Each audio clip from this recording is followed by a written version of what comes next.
guys, Terry from Smooth Workshop here. I thought I would do a wee how-to video for you guys. Now and again, even though I'm just putting my wee blue gloves on here. Now and again, even though I have a good regime for in-between paint colours and stuff, sometimes you'll use a paint that's a little bit too thick or a metallic or something like that. And although you're cleaning your airbrush, you don't get all of it out and the brush requires a full strip down. So what I'm going to do here is hopefully going to keep it brief because I do tend to waffle. But this applies to quite a lot of the Iwatta range. The brush we're going to be doing, and I'm just going to swing the camera down, is an Iwatta Revolution CR, which is this brush here. I'm going to show some of the things that I use for cleaning it, how I strip it down. I've got gloves on just to protect my hands because alcohol tends to dry your hands out and everything. So some of the things that you're going to need is you're going to need an airbrush cleaner. Last thing that was through this was a polyurethane and it's had acrylics.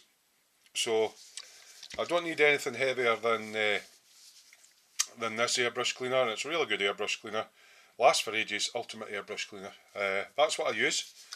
It's not a product placement, it's what I use.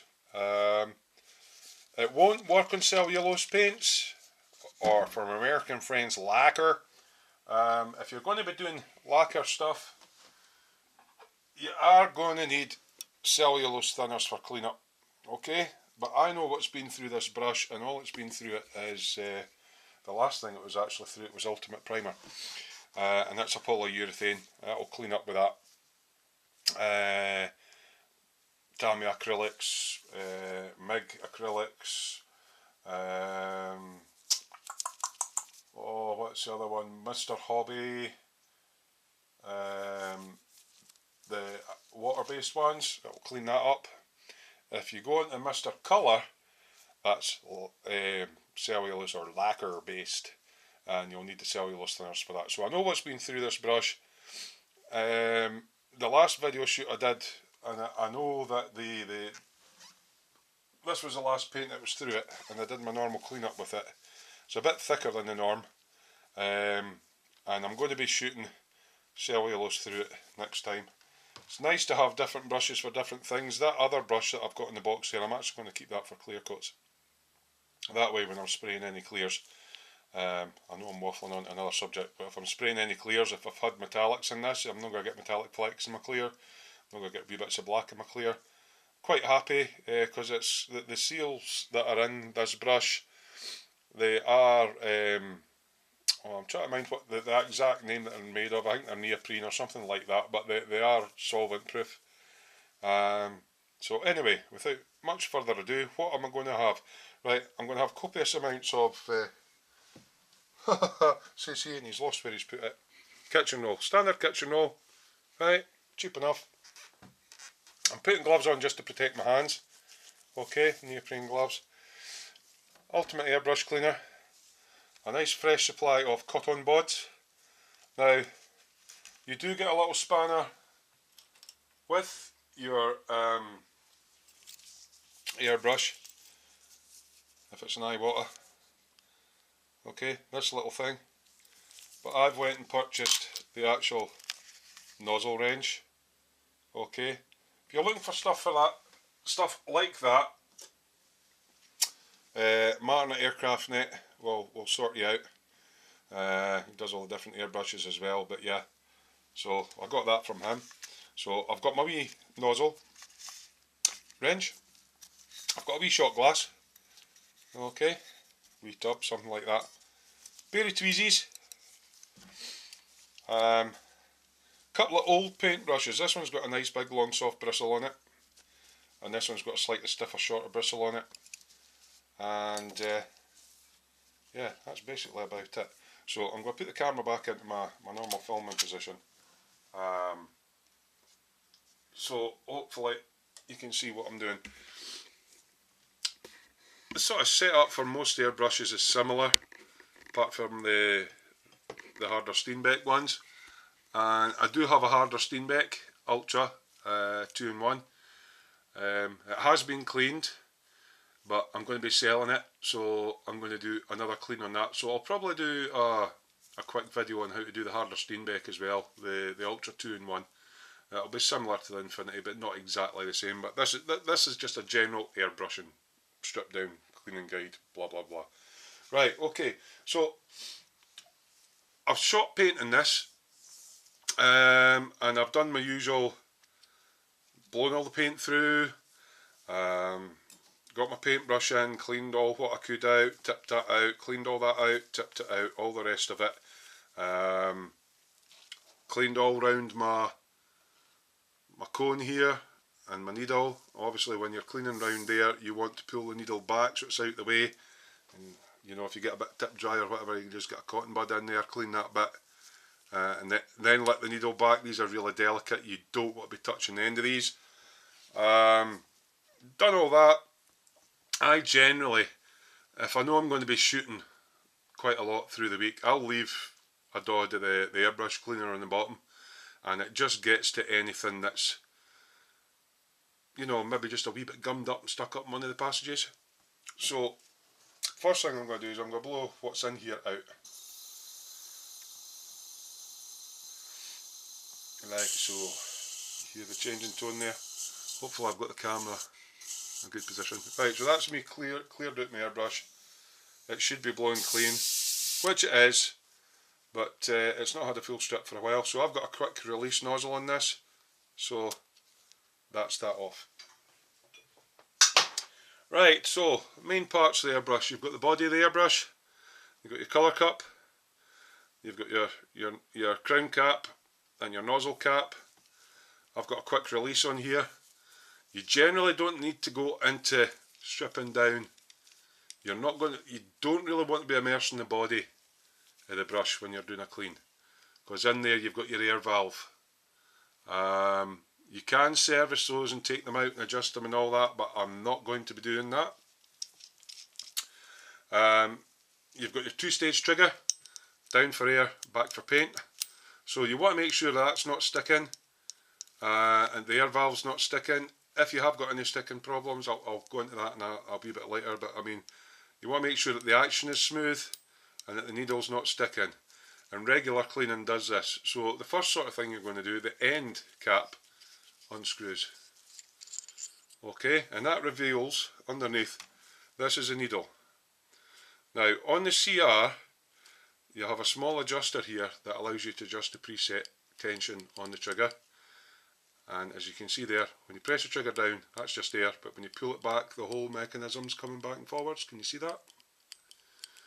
So I need to release the needle, so I slacken this. Do not do it, right? This is very important. You don't want to damage your seals, right? Don't do it.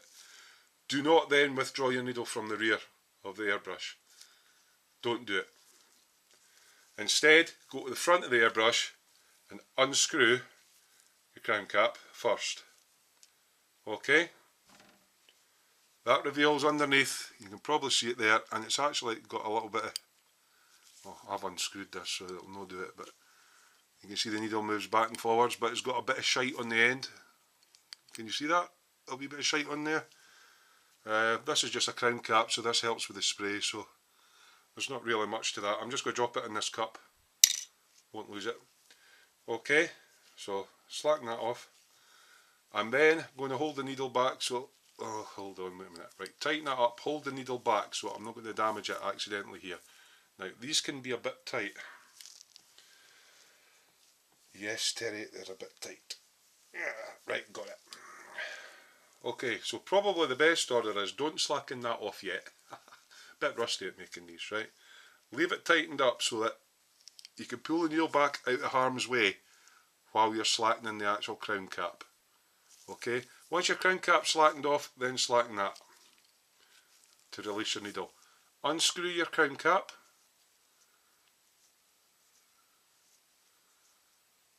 Nice and gently, pull it straight out, and you can get crap and stuff building up in there. Looks reasonably clean actually in mine. There's a tiny little bit. Drop that into the cup. Right, this is a bit you've got to watch. Now, I'm just looking at my needle here, and it's dirty, which could explain some of the spraying problems I had in my last video. It is a bit dirty. That Styrene res is that good, it's actually clinging to the tip of the needle there. Can you see it? And my normal cleaning regime hasn't removed that. But in order to get the needle out, there is a tiny, have I got a pointy stick? Pointy stick, give me a pointy stick. Yes, I found one. There is a little nozzle nut on here. It's really tiny and really delicate. Okay. When you're tightening these up, you literally just want to go till it's touching and leave it. You go too far, you'll snap it off. And this is where this wee wrench comes in. Again, you can get them from Aircraft Net.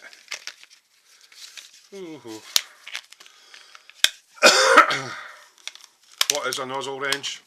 It's basically specially made for Iwatta, a little anodised bar with a slot in it that exactly fits the nozzle. So you take your airbrush. Now I'm aiming this at beginners as well, so sorry if I'm going into so much detail. And you slide it over the end and you find where it catches the nut and you unscrew it. It shouldn't be hard to do, and it comes out in the wrench. Be careful not to drop your airbrush at this point because the needle's rather exposed, and you just pull the little tip out and it's just a tiny wee thing. There is actually some paint residue on that. Don't know if you can even make it out in the camera, but there's paint residue on it, so that's not going to be helping my spraying any. So I'm going to drop that into the cup. Some people swear by these ultrasonic cleaners. I got one. You can use them, but you can damage your needles using them. So I don't use an ultrasonic cleaner for doing my airbrush. Right, okay, so what have we got here? Right, so all the crown cap and everything's off. We've slackened off the needle. We're not drawing it out this way, and I'll show you why in a minute. I'm going to push it forwards. Okay, so you want to take your needle out from the front. There we go, nice and gently, out past the seals. That's as far as I'm going to strip this bit down. I'll show you a little bit about cleaning the trigger out later, but that's as far as I'm going to strip this down. So you end up with the needle. I'm just trying to get this up to camera. Right, have I got a bit something dark, different colour? I have. I can use the box from the Iwatta. That'll show up against that.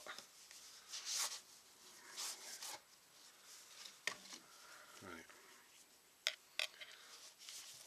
I'm trying to angle myself to the camera because it's my setup's a wee bit tight here. But okay, so we've got the needle there. Okay, it's got a very fine tip at the end here. It's very easily damaged, and you get paint build up on the tip of it, often referred to as tip dry.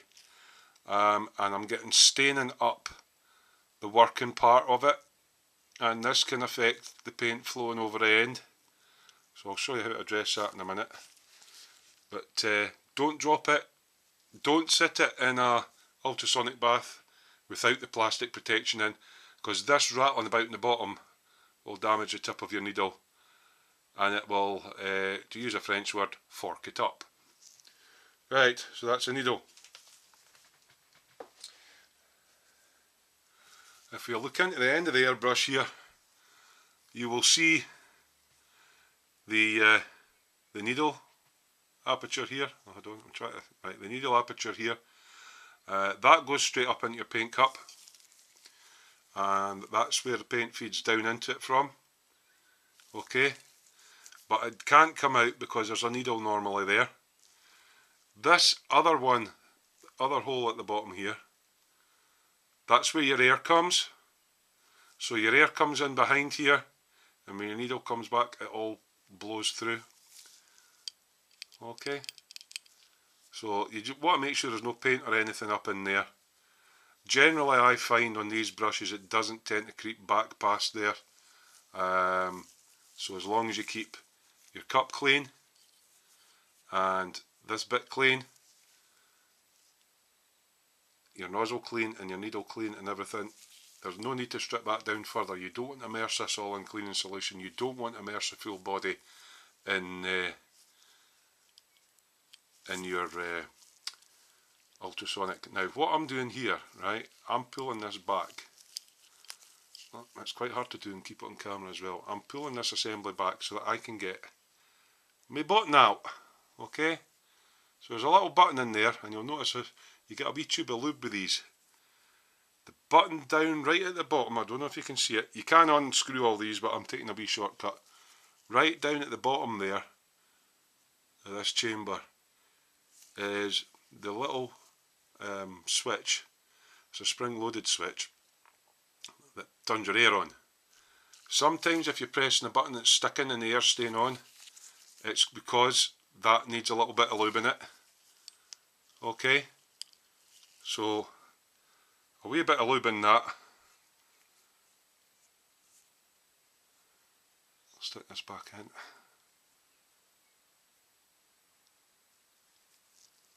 Okay, and that should let your button up and down, right? Shouldn't be sticking. I'll let this mechanism back just to make sure it's working. The way of checking that, you can connect your airline back up to it. Okay, so when you're pressing it, the air comes out. Actually comes out the middle of there. That second holds for blowing back into the cup, I think. Anyway, regardless. So when you press a button, air comes out. When you let it go, no air should come out. If you let that button go and the air's still coming out, you can undo all this. So I've got a preset for tension. I don't want to mess it up. But just pull that back, pull your trigger bit out, put a tiny little bit of lube in, drop it back in, and it should be nice and okay. I've already cleaned all the cup and down through here. That should be perfectly clean. I'm not worried about that bit. I get that with my daily blow throughs and cleanings. The bit that's causing me problem is possibly some of these little parts and the needle. So all I'm going to do, and you don't need a lot of this, is in the cup I've got my crown cap, my diffuser cap, and my other little one. Whoa. No more than that. You're not doing this every day. This is a once in a wee while thing. I'm actually wondering if some of the paint on that nozzle in there might actually be cellulose paste. If it is, I will sort that out. But at the moment I'm letting this all soak in the cleaner. So that's that bit. Right, I do know my needle's dirty. I can see my needle's dirty because I held it up against the black for you. So all I'm going to do with this is gentle strokes towards the tip, and I'm going to put some cleaner on it. And I can already see some of that colour lifting off. This Ultimate Cleaner's excellent stuff. Right, so I'm just giving it a gentle brush towards the tip. And then I'm going to grab myself a bit of kitchen roll and pulling this way towards the tip. Let's see what crap comes off.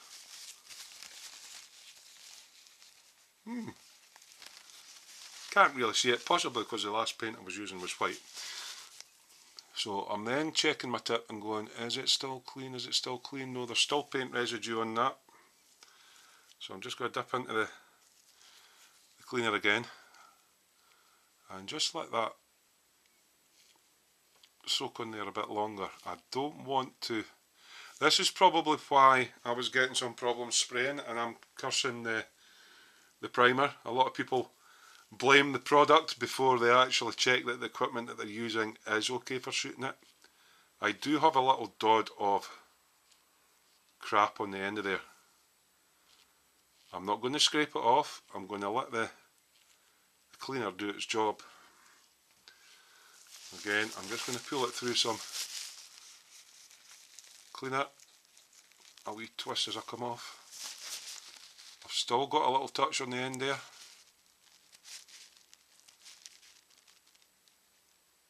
So I'm going to do a little cheat with this. I don't know if the paint on the end of that is acrylic or cellulose. So, where have I put it? I'll grab another one of these wee shot glasses. In fact, no. I'm not going to need much. I'm going to grab my cellulose thinners. Now, cellulose thinners is a lot stronger because it's a hot thinner. And kind of the cleanup that you would do. This is just the way I do it. It's maybe not the right way of doing it. I don't know. You know, it works for me. Cellulose thinner's a lot harsher. And I do put cellulose paint through this, so I'm going to draw it to the tip with the cellulose thinner. Okay? Because regardless of where it's acrylic, polyurethane, or whatever the hell you've had on this, cellulose is a hot thinner. It'll take it off. And I can actually see on that cotton bud wee black lines and stuff. So I'm just going to run the length of my needle with the cellulose towards the tip. Try not to put too much pressure on this tip. Okay, it does smell like rattle cans. It's not nice stuff, so keep your window open. Again, draw my needle all the way up to the end. Now, I'm having another look at this needle. All the paint's off it. That stubborn little bit of white, which was possibly a wee bit of tip dry off the polyurethane. So my spraying issues was probably tip dry, which I could have addressed whilst it was on the brush, whilst it was still wet. I never noticed it. So my needle's clean. Right, let's go back to our parts in here. I'm just giving them a little agitate, a wee wash inside with the brush. They didn't look dirty or anything.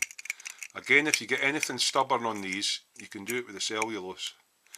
Now, what I'm noticing there is, on my little diffuser cap, I'm going to come in with the thicker brush, is I've got a wee bit of the polyurethane on there that's sticking to it. So I'm going to grab my tweezers, get the part,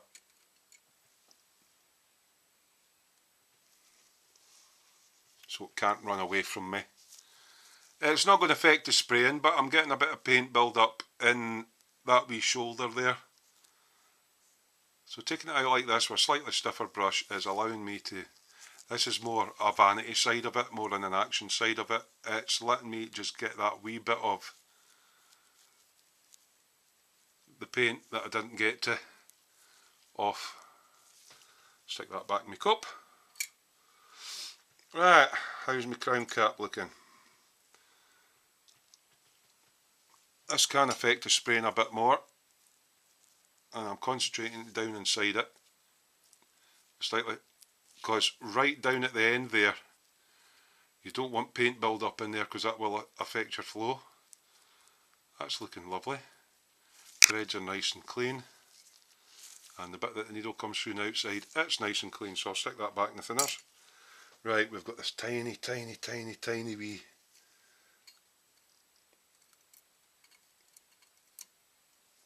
bit that usually buggers up. Right, just trying to see if you can see how fine these bloody threads are.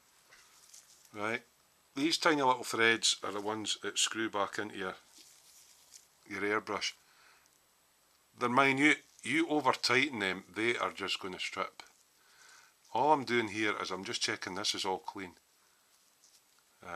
There's a couple of wee stubborn bits, I'm just wiping it with my finger. Okay. paint build up inside here can jam up and affect your needle action. So I'm just with my brush making sure that's all nice and clean, and then I'm going to do a wee trick. I'm going to hook my air back up to my airbrush. Any of these guys that are mechanics are used to using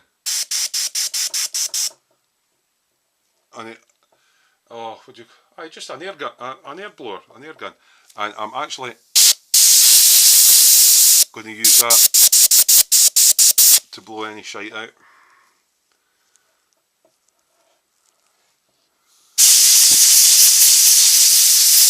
So that's lovely and clean. I'll put that down in the paper. I'll just boost my... Nearly did it, Tony. I'll just boost my compressor up a bit. I'm going to do the same with the diffuser cap here.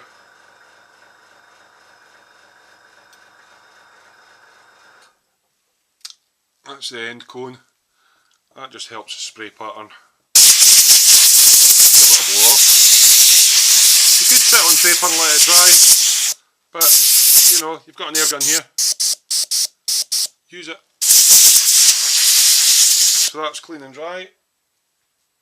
And then the last bit is the crown cap itself.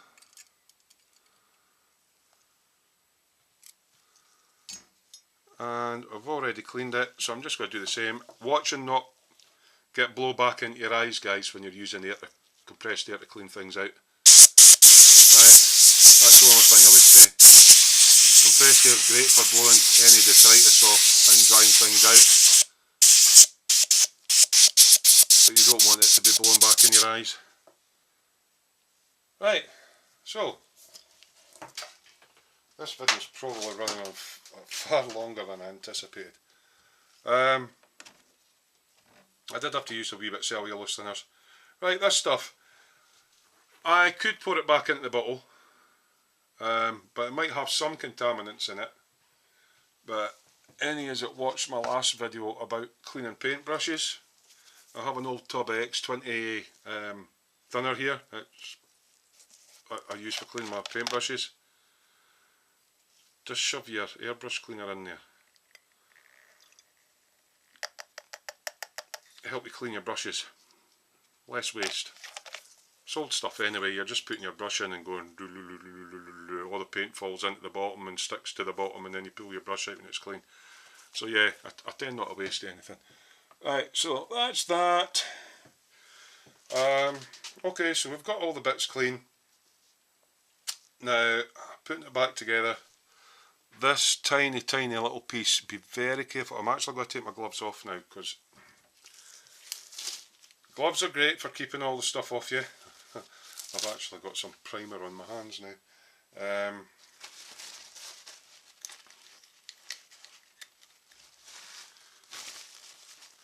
Airbrush Cleaner has many uses. Right, we drop the paper, wipe it on your hands. It's just alcohol based, or that's one of the claimed ingredients. I'm not going to paint my fingers anymore. Great stuff.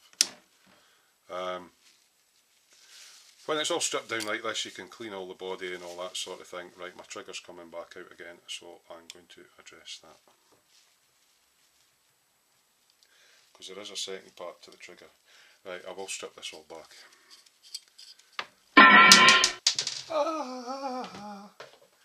Terry's airbrush is never going to work again because he's just lost a bit and it screws it all together because he's been stupid and his floor's a mess. He's never going to find it again. Here it is.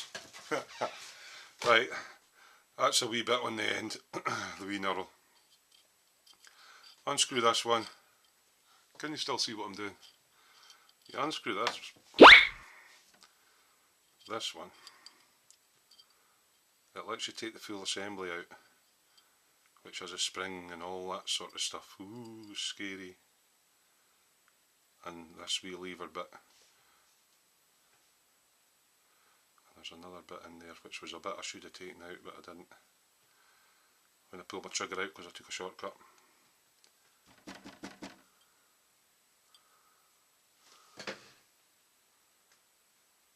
Or is it? Here's me trying to teach you how to do something and then I muck it up myself. Oh, that's it. That leans against, right. So this part is a bit, it leans against the trigger, so we could actually, no, right, I'll put this back in. The wee pin goes into the trigger mechanism, like and see so. Okay. This bit, got to get it right.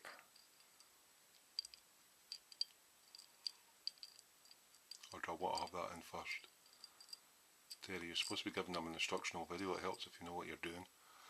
Right, trigger out. In first with this bit. It's a wee bism.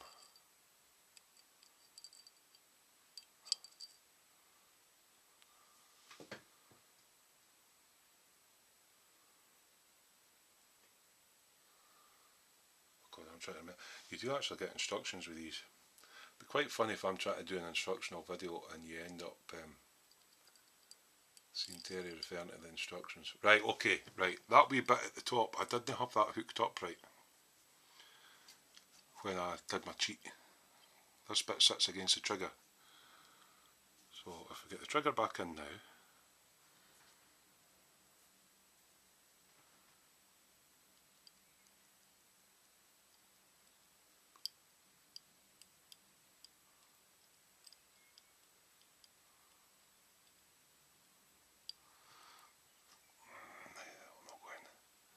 that's fiddly. Right, so my trigger's back in, squeezing up and down. This wee collar, oh, has it moved again? Oh, don't tell me it's been a pain. Right, this wee collar's supposed to sit at the back of the trigger.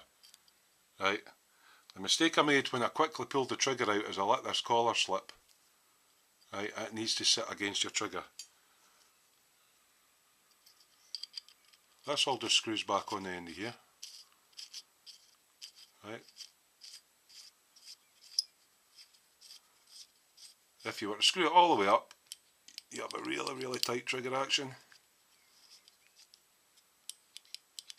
And if you back it off a bit, you've got a lighter trigger action.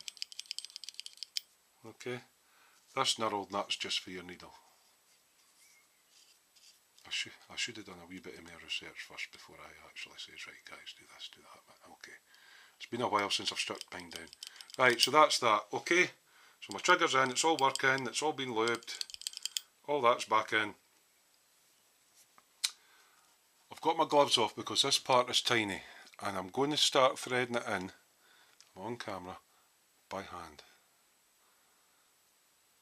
I'm not going to use a spanner to try and thread it in. I need to get it square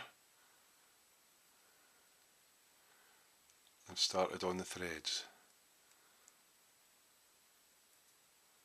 And that's the tricky bit. Because if you cross thread it and you go in too tight, you're going to damage it.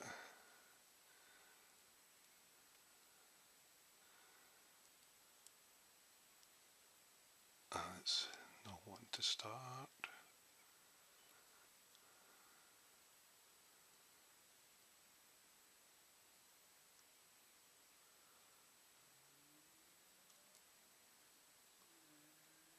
You will go in.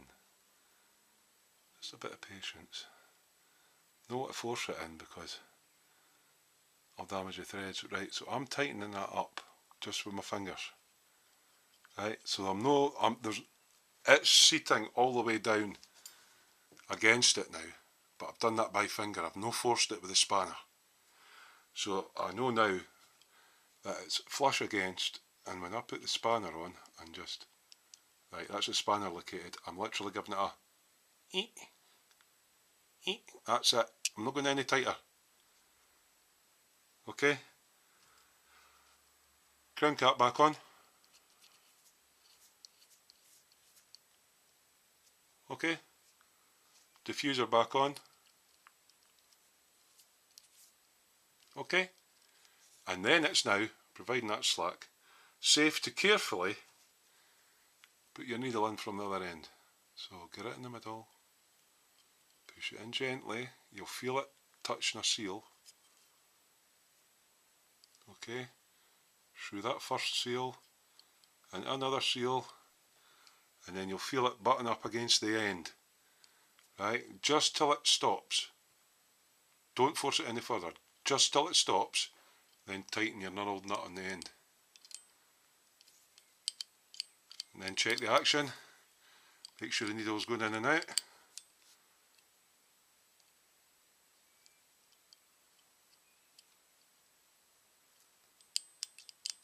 Adjust my preset or my spring. If I want it slacker, I can do it like that. If I want it tighter, I can screw it in. That's what I like about the Iwatta. You can adjust the trigger feel to what you like. When that's all set up, end back on, and you're basically ready to go. So